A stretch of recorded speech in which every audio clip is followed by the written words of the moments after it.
2023년에 주목받은 신조어가 하나 있습니다. 바로 오피스 빌런. 회사 내에서 피해를 주는 사람을 일컫는 말이죠. 직장인 10명 중에 무려 8명이나 오피스 빌런으로부터 피해를 입었다는 그런 보고가 있습니다. 그리고 최악의 오피스 빌런으로 책임 회피형, 궁예형, 외골수형 이런 것들을 꼽고 있는데, 도대체 직장 생활을 괴롭게 하는 오피스 빌런 어떻게 대처해야 될까요?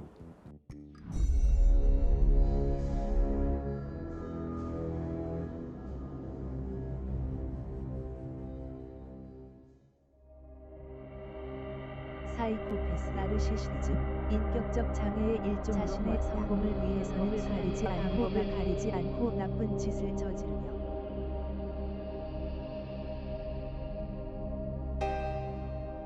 굉장히 위험하죠. 타인을 지배하려고 하고 때로는 착취하기도 하고, 이러니까 조금 위험하지 않나 하는 생각이 듭니다.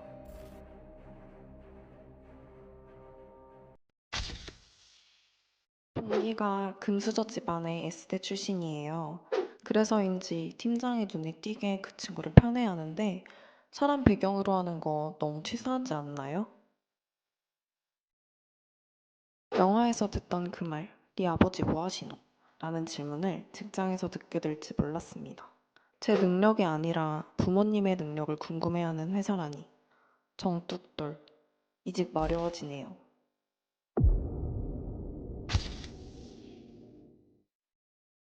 자, 이건 기본적으로 법으로 금지되어 있는 겁니다. 우리나라는 고용정책 기본법이라는 게 있고요. 그래서 그 법을 보면 채용 과정에서 성별이나 신앙, 출신 학교에 따른 차별을 금지하고 있죠. 그런데 2016년에 기업에 제출된 이력서 300개를 분석해 보니까요, 표준 이력서에 부합하는 그런 건 하나도 없었다고 합니다. 결국 지원자 혹은 당사자들의 자존감을 떨어뜨릴 수밖에 없다는 거죠. 그리고 당사자들의 자존감을 떨어뜨리는 일이 또 있죠. 그건 바로 가스라이팅입니다. 야, 이거 다 널 위해서 하는 거야. 나 아니면 누가 너 챙겨주겠니? 이런 말 하는 상사들 조심하셔야 됩니다. 왜냐하면 널 위해서라는 말, 널 제일 잘 알기 때문에 내가 이렇게 해준다는 말, 이거는요, 상대방의 자존감을 무너지게 만들고 거기에서 차별감을 가지게 하면서 가스라이팅 하는 방법입니다. 직장은 기본적으로 위계적인 구조를 가지고 있잖아요. 그래서 위계적으로 아래에 있는 사람들이 약자일 수밖에 없는 거죠. 그러면 가스라이팅을 하기는 정말 쉬운 장소이기도 합니다.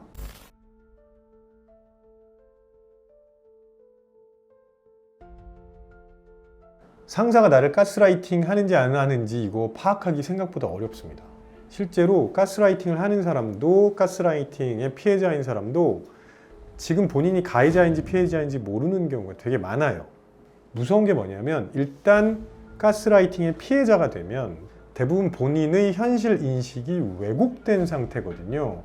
그래서 가해자에게 지속적으로 의존하게 됩니다. 그러니까 가급적이면 사전에 이런 신호들을 좀 파악하실 필요가 있어요. 대표적인 신호 중에 하나가 상대방을 공개적인 장소에서 깎아내리는 겁니다. 공개적으로 이걸 한다는 얘기는 뭔가요?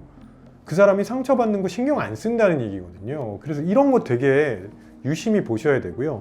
그 다음에 직장에서 흔히 나타나는 것 중에 하나가 상대방의 성과를 축소하고 혹은 책임을 전가하고 피드백을 거짓으로 주고, 이런 일들이 생각보다 자주 일어납니다.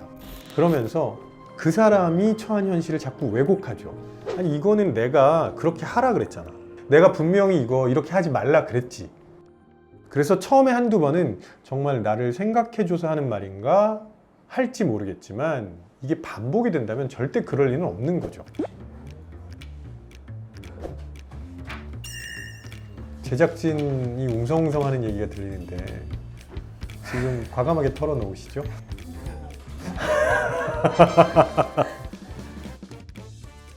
그래서 이런 상태에 빠지게 되면 본인을 자꾸 자책하게 되거든요. 내가 뭔가를 놓쳤나? 이런 고민을 자꾸 하게 되세요. 가급적이면 상사가 무언가를 얘기했을 때 공개적으로 반복해서 확인하는 연습을 좀 하시면 좋겠습니다. 아, 지금 이렇게 진행하라는 말씀이신 거죠? 라고 그 자리에서 확인하는 연습을 하시는 게 저는 꽤 괜찮은 방법이라고 생각합니다.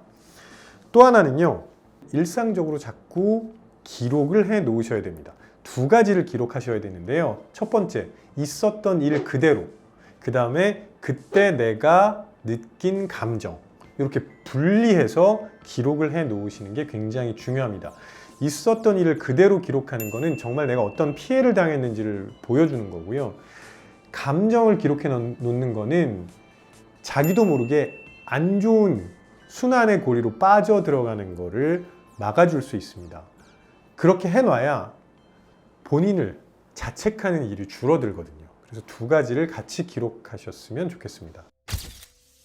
일하면서 간식을 먹고 있는데 상사에게 맛있냐? 라는 문자가 온 거예요.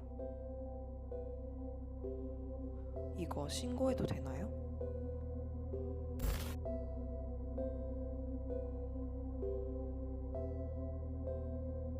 제가 성형이라도 해야 지적질이 끝나는 건지 매일 들으니 자존심 상하고 스트레스 받아요.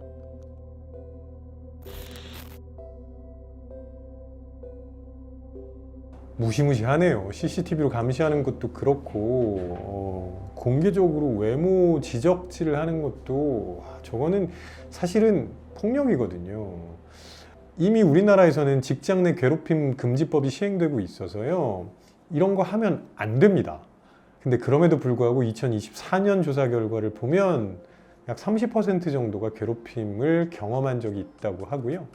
대표적인 게 모욕이나 폭언, 따돌림 같은 것들이었어요. 그렇게 직원들을 괴롭히는 상사들은 대체 어떤 마음으로 그러는 걸까요? 이걸 한마디로 설명드리기는 좀 쉽지 않습니다. 여러 가지 유형이 있기 때문에 그런데요. 예를 들어서 조금 전에 사연에 나왔던 그 CCTV, 이건 편집증일 가능성이 좀 있어 보입니다. 감시는 왜 하나요? 의심하기 때문에 하는 거죠. 그래서 그런 사람들을 자세하게 관찰해 보면 집에서도 의처증이나 의부증 같은 모습을 보이는 경우가 되게 많습니다. 그리고 괴롭힘을 도구로 사용하고 정당화하는 사람들도 있습니다. 심리학에서 굉장히 유명한 트롤리 딜레마라는 게 있거든요. 트롤리 딜레마는 뭐냐면 저기 멀리서 빠르게 달려오는 기차가 있는데 그 기차를 그냥 놔두면 5명이 희생당하는 거죠. 그런데 지금 선로 변환기 앞에 있는 사람이 선로를 변환하면 1명을 희생하는 대신 5명을 살릴 수 있는 상황에서 과연 선로를 변환할 거냐? 사실 대답하기 되게 어렵죠. 1명을 희생해서 5명을 살리는 게 맞을 것 같기는 한데 어찌 보면 전혀 관계없는 사람이 희생되는 상황이 되거든요. 그래서 여기서는 굉장히 갈등이 많이 일어날 수밖에 없는 상황입니다. 그런데 놀라운 건 이렇게 상습적으로 누군가를 괴롭히는 사람은 대를 위해서 소를 희생해야지 라는 결정을 크게 고민하지 않고 해버립니다. 이런 유형은요, 과정보다 결과를 중요하게 생각하는 조직 문화에서 생각보다 아주 자주 나타나는 유형입니다. 세 번째는 정말 진심으로 헛소리하는 사람들이 있습니다. 밝히기도 어렵고요. 그리고 그 사람이 진심을 다하고 있는 모습 때문에 거기에 동요되는 사람들도 생각보다 많습니다. 이런 사람들의 첫 번째 목표물은 예상하시는 것처럼 착한 사람입니다. 착한 사람의 입장에서는 저 사람이 저 정도로 진심을 다해서 얘기하는 데는 무언가 이유가 있겠지. 자연스럽게 그 사람의 말에 동요가 되기도 합니다. 첫 번째 먹잇감이 될 수밖에 없는 상황인 거죠. 그래서 법이 있는데도 왜 안 없어지느냐? 법은요, 사람을 고치는 게 아니라는 거예요. 스스로에게 책임을 돌릴 때는 진짜 본인이 잘못했을 때 그렇게 해야 하는 거죠. 근데 지금은 전혀 이유 없이 괴롭힘을 당한 거잖아요. 그건 본인 책임이 아니기 때문에 내가 그때 이렇게 했으면 더 낫지 않았을까? 내가 그때 말을 이렇게 좀 바꿔서 하는 게 더 맞지 않았을까? 그런 고민 그만하셨으면 좋겠습니다. 자책하지 않는 게 첫 번째 중요한 방법이에요. 두 번째로 경계선을 좀 만드실 필요가 있어요. 우리나라는 사람들 간에 경계선을 잘 지켜주지 않죠. 쉽게 선을 넘나듭니다. 그러다 보니까 상대방이 불편할 수 있다는 걸 생각하지 않고 그냥 툭툭 던지면서 들어가는 일도 있거든요. 그래서 내 경계선은 여기까지고 이 경계는 웬만하면 지키려고 하는 노력을 하셨으면 좋겠습니다. 그리고 마지막으로는 결국은 내가 건강한 사람을 많이 만나야 돼요. 특히 괴롭힘을 당하거나 가스라이팅을 당할 때 가장 큰 어려움 중에 하나가 뭐냐 하면 다 나 때문인가 하는 거거든요.